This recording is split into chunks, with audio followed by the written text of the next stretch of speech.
Bonjour. Pour nos élèves du deuxième année bac, soit sciences de vie et de terre, soit sciences physiques, soit sciences maths. On va aborder aujourd'hui l'électrolyse d'une solution aqueuse de chlorure d'or 3 en chimie. Bien. Donc l'énoncé, on étudie l'électrolyse d'une solution de chlorure d'or 3, AU3 plus 3Cl moins, pour déposer une fine couche d'or métallique sur une plaque de cuivre. Comment ça? On plonge totalement une plaque de cuivre dans une solution aqueuse de chlorure d'or 3 et on la relie à l'un des pôles d'un générateur électrique G. Puis, on relie l'autre pôle G à une électrode de graphite émergée dans la même solution. Donc, on va prendre une plaque de cuivre et une électrode en graphite. Et on va relier les deux au banc d'un générateur électrique. Le générateur débite un courant électrique d'intensité constante de 50 mA pendant une durée delta de t.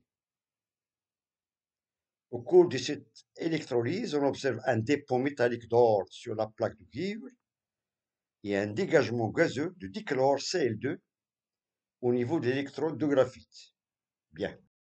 Les données de cet exercice, on les couple mis en jeu. On a eu 3 plus aqueux, AU solide, et le deuxième couple, le dichlore gazeux et le Cl- aqueux. La masse molaire de l'atome d'or MAU est de 197 grammes par mol. La constante de Faraday de 9,65 10 puissance 4 coulombs par mol. Bon, les questions. La première question, donnez le schéma du dispositif expérimental en montrant le rôle de chaque électrode. Deuxièmement, écrire l'équation bilan de la réaction. Et la troisième question, sachant que la masse d'or déposée sur la plaque de cuivre est de valeur 31 mg. Déterminer la durée de ce dépôt. Bien. Commençons par la première question. Donnez le schéma du dispositif expérimental en montrant le rôle de chaque électrode. Donc un peu de réflexion. D'après les données, on a utilisé un générateur. Entre ces deux bornes, on a une plaque en cuivre et une électrode en graphite. De même, d'après les données, on a un dégagement gazeux de dichlore au niveau de l'électrode de graphite et un dépôt d'or au niveau de la plaque en cuivre. Et bien sûr, la solution, elle contient des ions AU3+, et des ions chlorure. C'est-à-dire qu'on a la solution de chlorure d'or. Bien. Ça, c'est le schéma du dispositif. Bien sûr, d'après les données. Donc, on va mentionner maintenant la nature de chaque électrode. Tout d'abord, étant donné qu'il y a un dépôt d'or sur la plaque en cuivre, donc il provient des ions Al3+, qui se trouvent dans la solution. Cela veut dire que les ions Al3+, donc ils vont se transformer en atomes. Par contre, les ions chlorure, ce sont eux qui ont donné la formation du dichlore au niveau de l'électrode en graphite. Donc, il y a une transformation entre les ions chlorure et le dichlore. Bien, bien. Bon, cette transformation des ions A3 qui ont été attirés par la plaque en cuivre, cela veut dire que ce sont des cations. Donc, on peut nommer, c'est-à-dire la plaque en cuivre, c'est une cathode, car elle attire des cations. Inversement, pour l'électrode en graphite, il a attiré les ions négatifs, ce sont des anions, on peut la nommer, c'est l'anode. Bien, on a ici la plaque en cuivre et la cathode. Par contre, l'électron en graphite, c'est l'anode. Et pourquoi les ions Al3+, ils ont été attirés par la plaque en cuivre? Parce qu'il y a la présence des électrons. Cela veut dire que les électrons, donc ils partent de cette borne, bien sûr, qui est négative, du générateur, et arrive à la borne positive du même générateur. C'est le sens inverse du courant électrique. D'après la convention, c'est que le courant il sort de la borne positive du générateur à l'extérieur vers la borne négative. Et les électrons la circulation des électrons est dans le sens opposé du sens du courant électrique. Donc les électrons arrivent à ce point juste à l'extrémité de la plaque en cuivre. Donc les ions AE3+, ils vont être attirés par la plaque. Donc lorsqu'ils captent des électrons, ils vont se transformer en atomes pour donner la formation d'une couche ou bien d'un dépôt d'or sur la plaque en cuivre. Par contre, au niveau de l'électrode en graphite, on a les ions Cl- qui se trouvent dans la solution sont des ions chlorure, bien sûr. Donc, lorsqu'ils libèrent des électrons, ils vont se transformer en dichlore. Bien. Ce sont des transformations, bien sûr, chimiques. Cela veut dire que le rôle, dans le cas de l'électrolyse, donc, d'après, c'est-à-dire à partir d'une énergie électrique, on aura une énergie chimique. Bien. Donc, il y a une transformation chimique au niveau de cette solution, qu'on appelle une solution aqueuse de chlorure d'or. Bien. Donc, l'équation au niveau de la cathode, c'est AU3+. Lorsqu'il capte 3 électrons, il va se transformer en atome AU. Donc, il va être déposé sur la plaque de cuivre. Par contre, au niveau de la note, c'est le contraire. Donc, les ions Cl-, lorsqu'ils libèrent un seul ion chlorure, lorsqu'il libère un électron, il va se transformer en un atome de chlore. Donc, étant donné qu'il y a dégagement du dichlore, donc on aura deux ions Cl-. Donc, ils vont libérer deux électrons pour donner la molécule Cl2. Ce sont les demi-équations au niveau de chaque électrode. Bien. Passons maintenant à la question 2. Écrire l'équation bilan de la réaction. Écrire l'équation bilan, bien sûr, de la réaction. Bien. On a vu tout à l'heure que au niveau de la cathode, on a AU3 plus 3 électrons.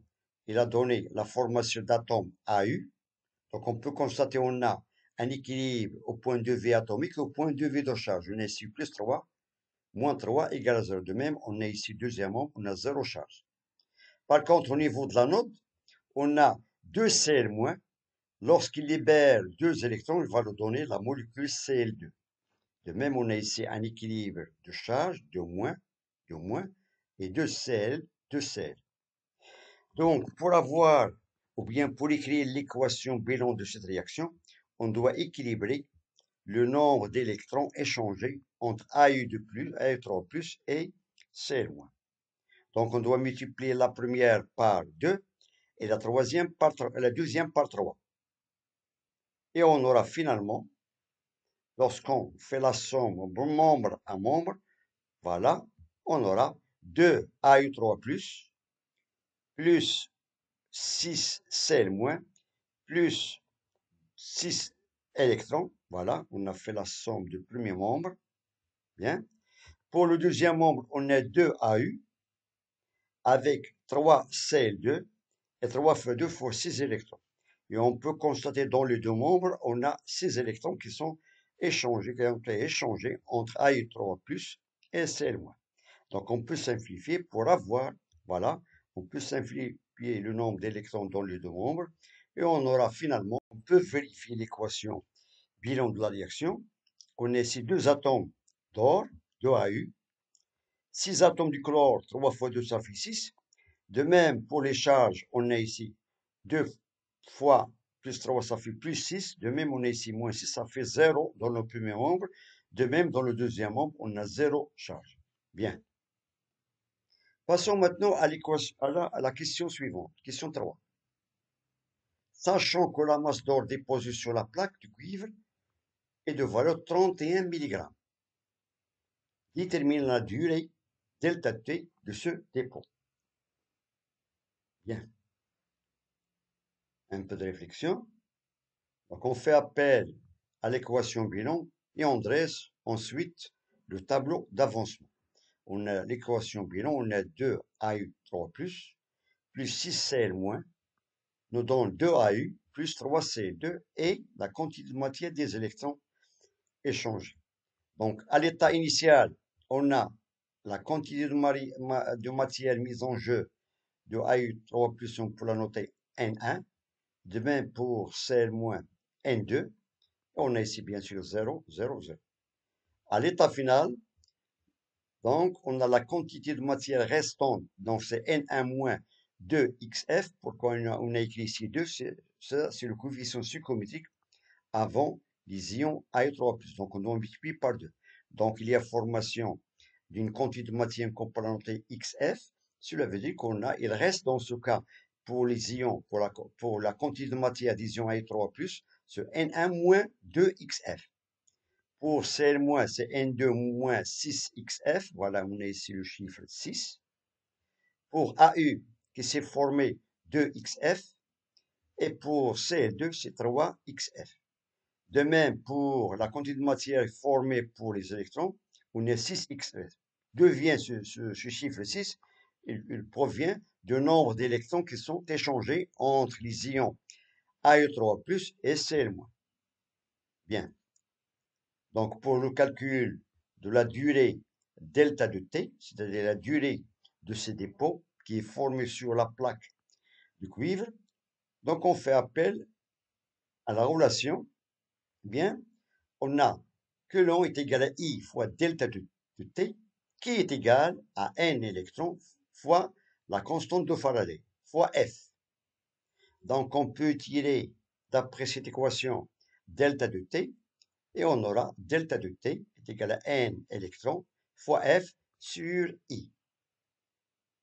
Bien, sachant que la quantité de matière des électrons, d'après le tableau d'avancement, est égale à 6XF.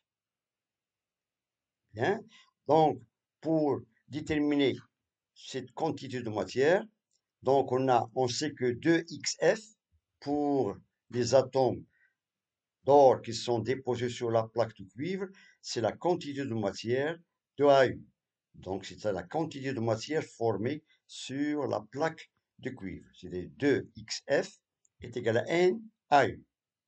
Avec NAU, c'est la quantité, c'est petit m sur grand M, qui est égal à 2XF. Voilà. Donc, on peut remplacer tout ça, on peut tirer, pardon, XF, et on aura XF, d'après cette relation, est égal à petit m sur 2m, 2 fois grand M. Bien.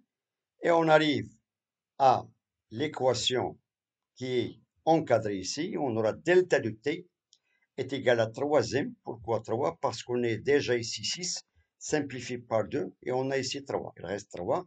3 fois m fois grand F sur I, l'intensité du courant, fois la masse atomique d'or. Application numérique, on trouve que la durée de dépôt de cette quantité d'or sur la plaque de cuivre est d'environ 911,11 secondes, qui est égal à peu près 15,18 minutes. Ça, c'est la durée de dépôt de la couche fine d'or sur la plaque en cuivre. Bien.